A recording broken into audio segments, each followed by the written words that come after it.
a toujours les petits cheveux qui s'attachent pas derrière, mais j'espère que là ça va. J'ai fait mon petit make-up et tout, j'ai fait tout le look. J'ai laissé toutes les fenêtres ouvertes parce qu'en ce moment il fait chaud. Donc s'il y a des bruits de route ou de piétons ou quoi, c'est tout à fait normal. Hello, là, bonjour, bonsoir, en bref, salut mes petits cocos et bon retour sur ma chaîne. Quant au nouveau potentiel futur petit coco, bienvenue.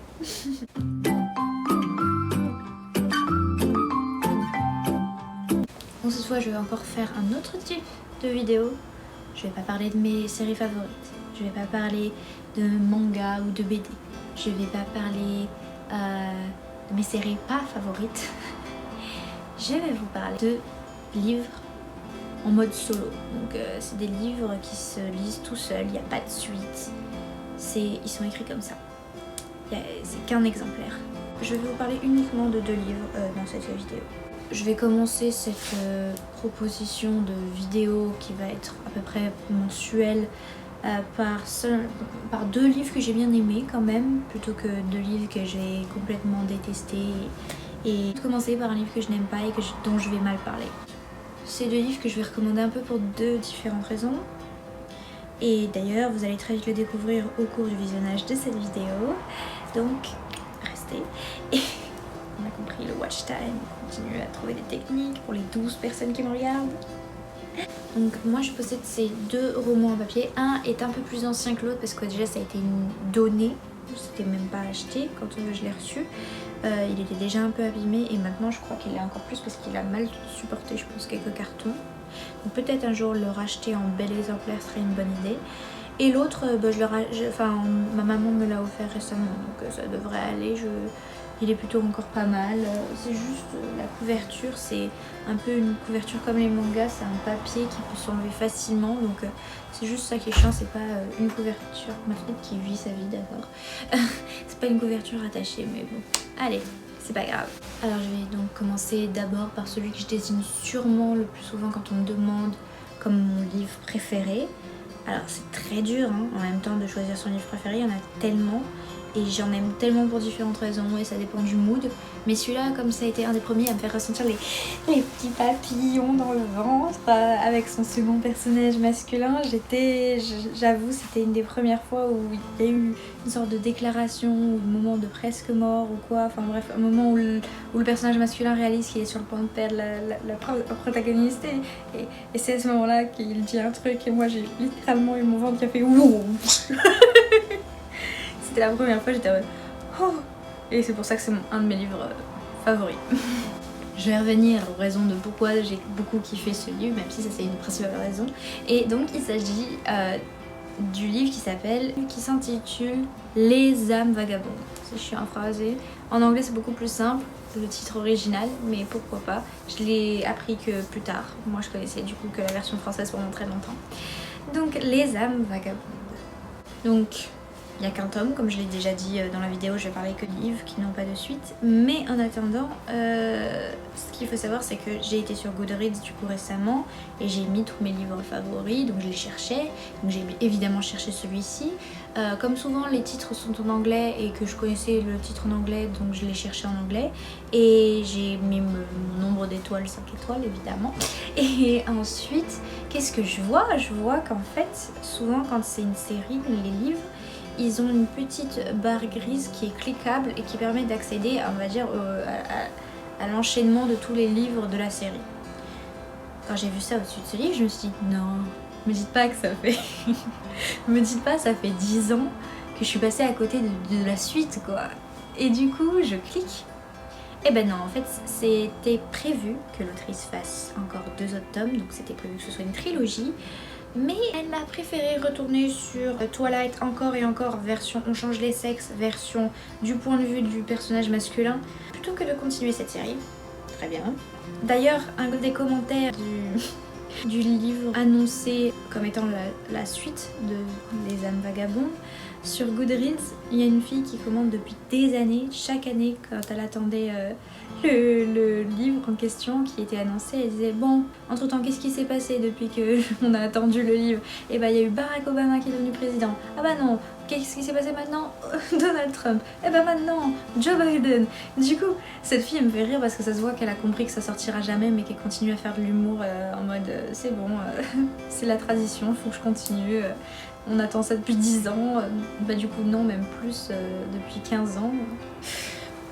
Voilà, mais bon, vu qu'elle a mis apparemment 12 ans avant de sortir le dernier Twilight, pourquoi pas espérer encore un peu. Mais en attendant, c'est un livre solo, donc on va rester là-dessus.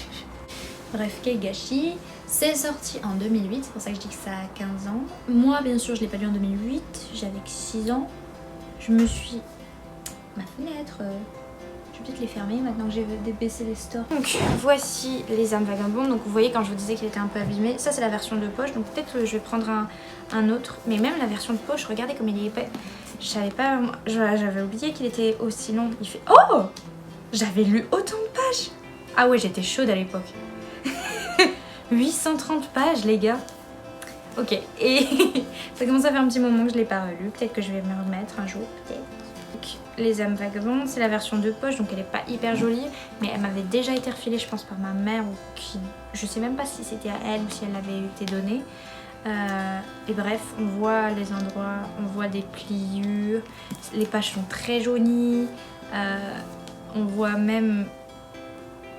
Ouais, voilà, ça se déchire et tout, donc c'est vraiment un peu ancien, mais ça veut dire qu'il a été bien lu et relu, bien réutilisé, bien transporté. Et du coup, voilà, ça prouve que c'est un livre que j'aime beaucoup, que j'ai bien utilisé. J'aimerais en reprendre un neuf, parce qu'en ce moment, comme je lis tellement de trucs, j'ai plus le temps de relire mes anciens trucs, vu que je dois un peu suivre tout ce que j'ai manqué en presque 5 ans. On va mettre ça de côté et en idée cadeau, les gens qui regardent. Si vous voulez m'acheter un modèle un peu plus neuf, un peu plus beau, je suis pas contre. Mais c'est pas la priorité comparé à tous les autres livres que j'ai envie d'avoir en papier. Voilà. Quand j'ai lu, je devais avoir à peine 10 ans en fait, la première fois. Parce que ça devait être vers la CM2 ou quoi, parce que je me rappelle que ça aurait été au début collège. J'aurais eu plein d'autres romances qui m'ont fait ressentir des trucs. Donc non, vu que je me rappelle spécifiquement que c'était la première qui me faisait des petits papillons dans le ventre. J'ai relu du coup un nombre incalculable de fois depuis. Surtout mon passage préféré qui m'a fait...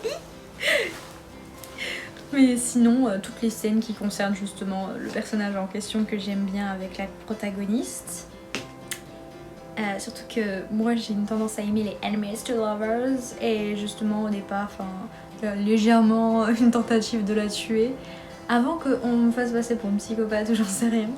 C'est tout simplement en rapport avec le résumé. Il faut savoir que Stephenie Meyer, quand elle a écrit ce livre, elle est partie sur autre chose, c'est-à-dire la romance paranormale de Twilight c'était avec des vampires. Là elle est partie sur une romance paranormale en rapport avec un autre type de créature qu'on n'a pas tendance à...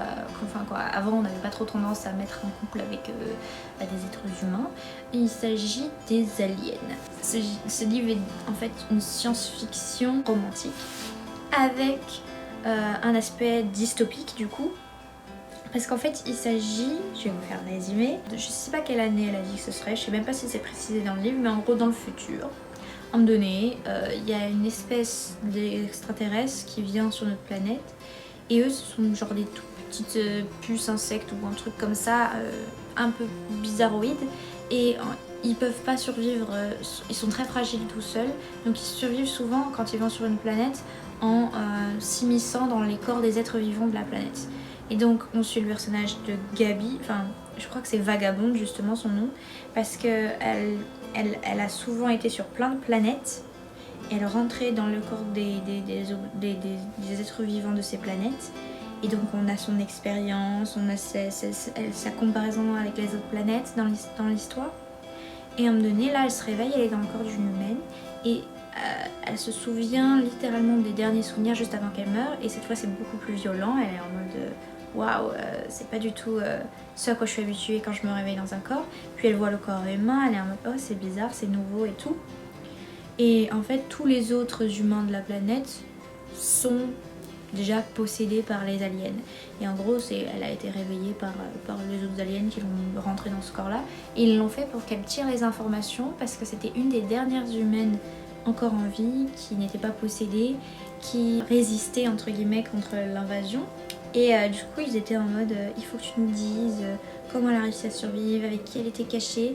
Et le problème c'est que Vagabonde, elle a dans sa tête en fait la voix du personnage dont elle a pris le corps, qui s'appelle Mélanie. Et elle a des souvenirs de ce qu'elle ressentait pour son petit frère quand elle le protégeait, de ce qu'elle ressentait pour Jared, son amoureux. Et du coup ça fait qu'elle arrive plus trop à dissocier ce qu'elle, Vagabonde, ressent. Déjà c'est nouveau pour elle de ressentir autant de choses parce que apparemment on est une espèce très sentiente, donc très dans les sentiments comparé à ce qu'elle a vécu auparavant.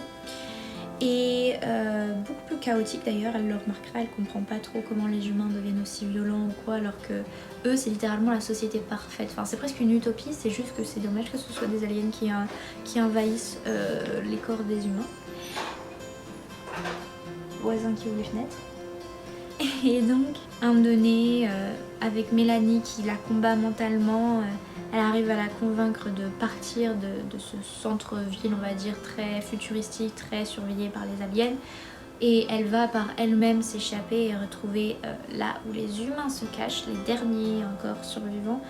Et du coup, c'est là qu'elle fait la rencontre de ceux qui ne lui font absolument pas confiance. Parce qu'en fait, pour savoir qu'un alien a envahi le corps d'un humain, il faut regarder son œil et il y a une sorte de lueur bleue très pâle autour de la pupille, dans les iris.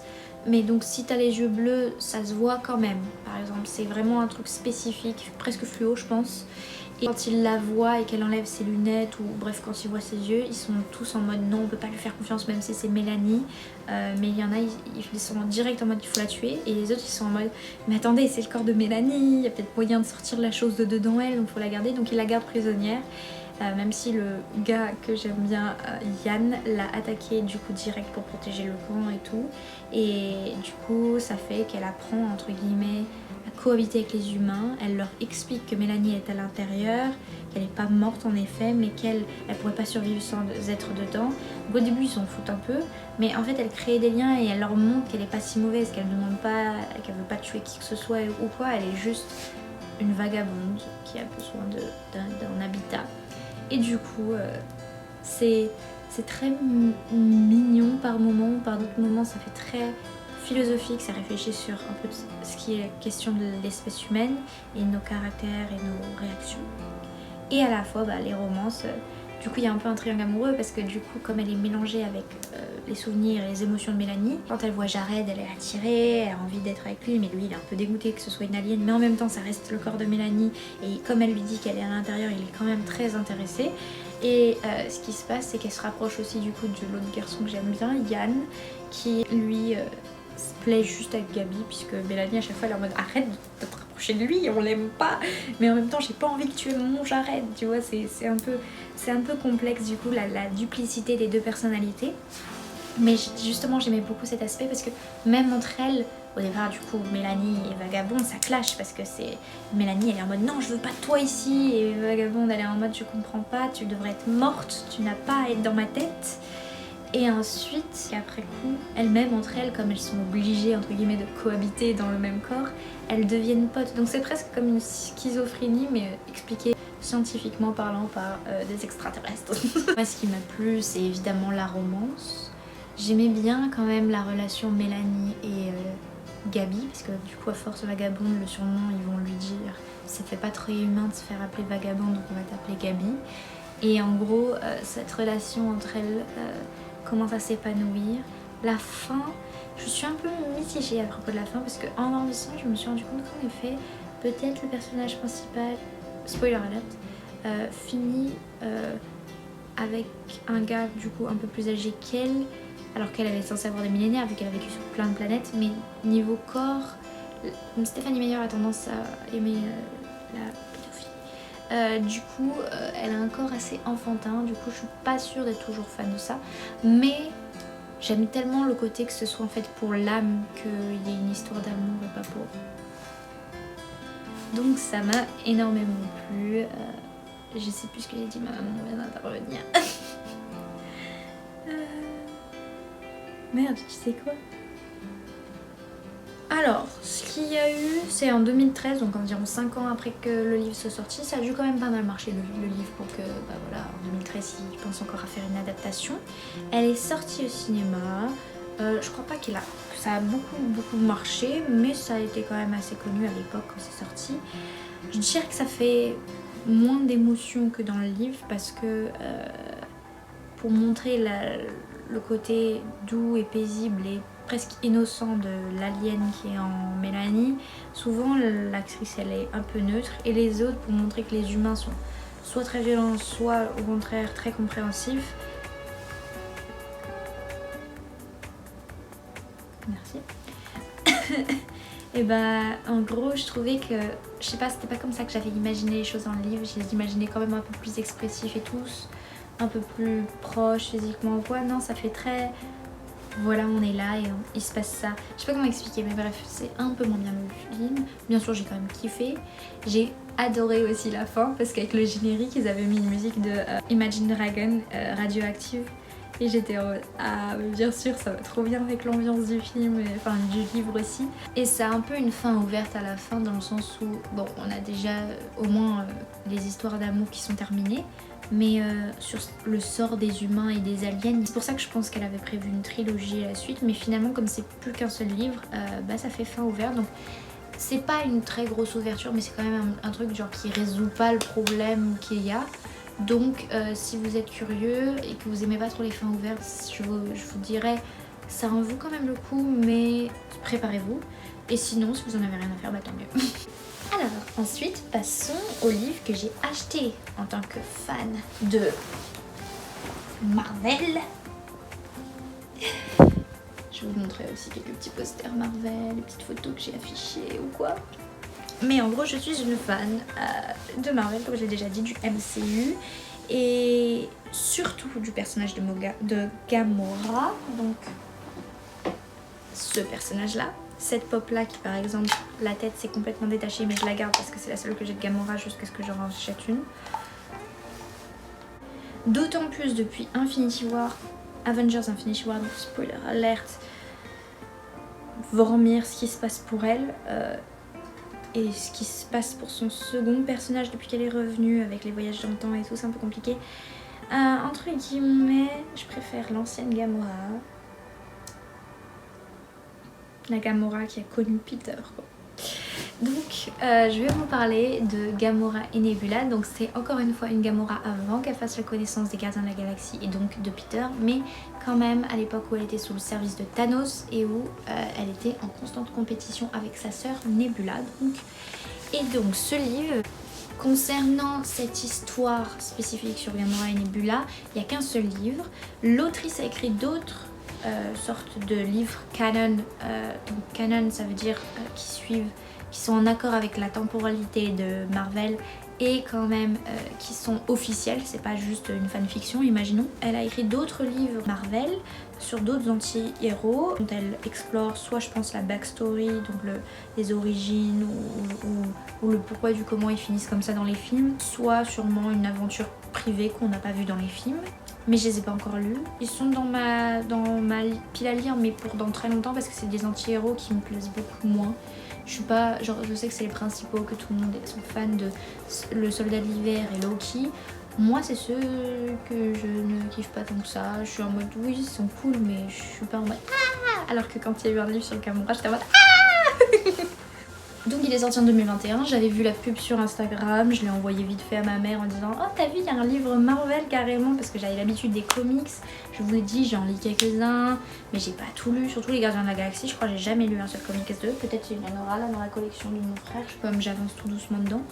Enfin du coup ma collection maintenant, celle dont je vous ai parlé dans la vidéo sur les BD et mangas. Moi je l'ai lu que en septembre 2022 quand j'avais vu la pub et je l'avais envoyée à ma mère et elle me l'a commandé très vite alors que je lui avais même pas demandé, je lui ai juste dit oh regarde et elle me l'a commandé, elle est trop sympa. Voici le livre papier que je possède de Gamora et Nebula. J'aime beaucoup la fanart. Enfin, je sais pas si c'est une fanart à la base ou si elle a vraiment demandé à une dessinatrice de faire ces personnages-là de Marvel. Elles ressemblent pas du tout à comment elles sont dans les films. Peut-être elles ressemblent à certaines versions d'elles dans les BD. Je les ai pas trop lues, les BD des Gardiens de la Galaxie, comme j'ai dit. Mais je crois que non, dans les BD, Gamora, elle a du jaune aussi sur le corps. Et Nebula, là, elle fait...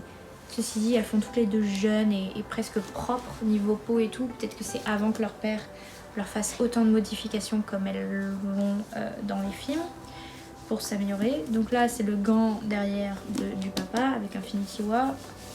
Vous devez connaître.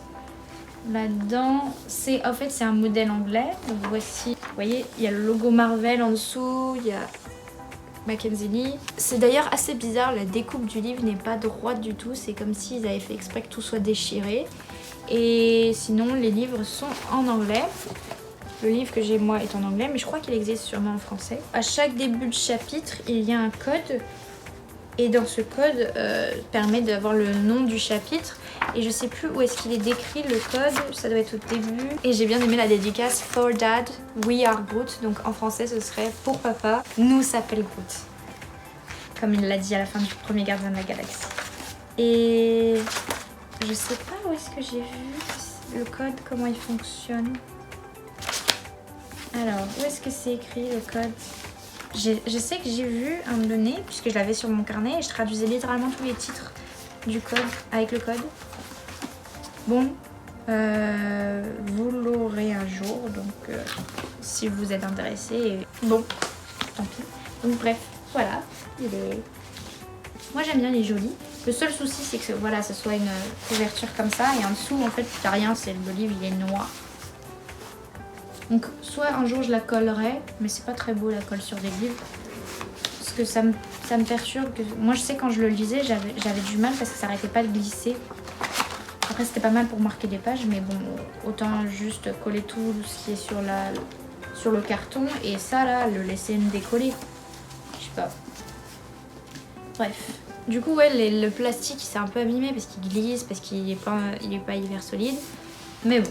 On le remet dans mon étagère Gamora, parce qu'il y a même une photo Gamora aussi avec. En gros, je l'ai lu en 15 jours parce que justement en septembre 2022, je venais à peine de reprendre la lecture et c'était mon 3e livre de reprise depuis. Ça m'avait pris là du temps parce que justement avec les études ou quoi, j'étais en train de me relancer et ça m'avait pris presque un mois de le lire parce qu'au départ du livre, il est pas si bien. Enfin, c'est pas la partie qui m'intéressait, ça se concentrait beaucoup sur la mission, sur ce monde futuristique en dépérition.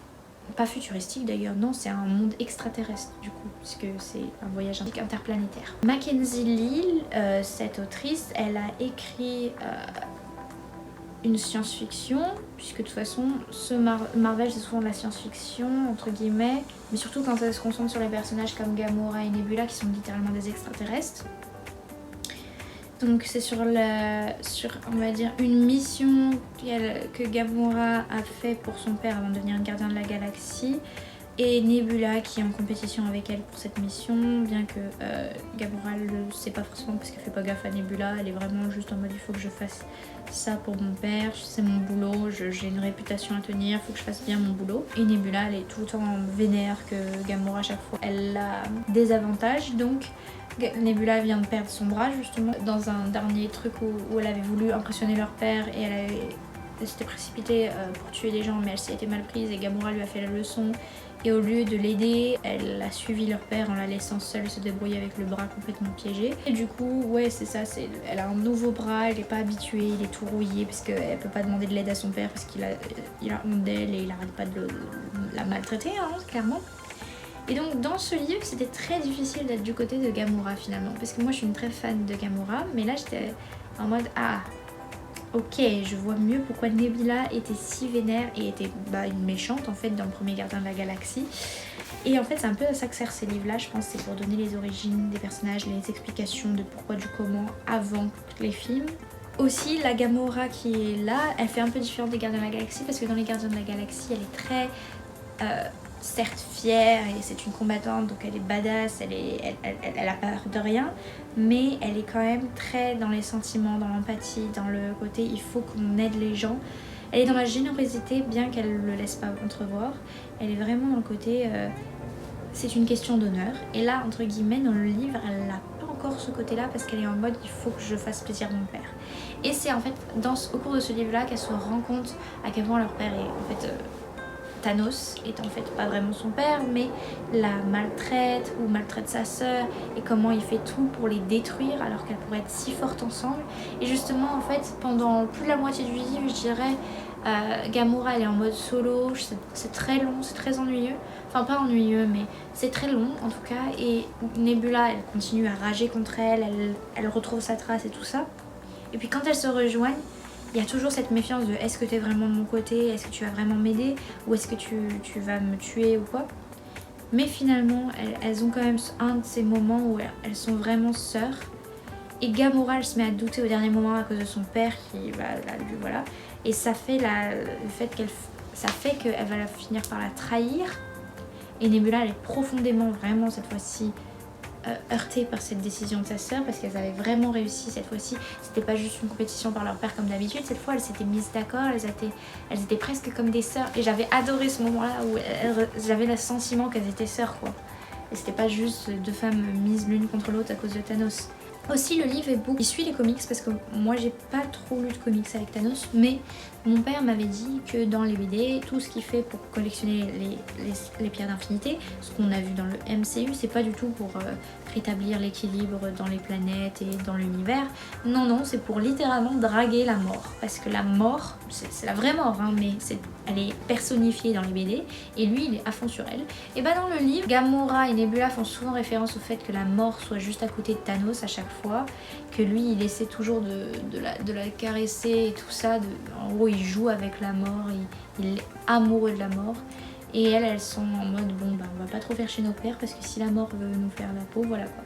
Je préviens, c'est pas une romance, du coup il y a 0 romance là-dedans. J'aurais aimé qu'il y ait un petit teasing par rapport au fait que plus tard elle rencontrera Star-Lord. Oui, je regarde dans cette direction parce qu'en fait j'ai un poster Gardien de la Galaxie qui du coup me permet de revoir mon couple favori.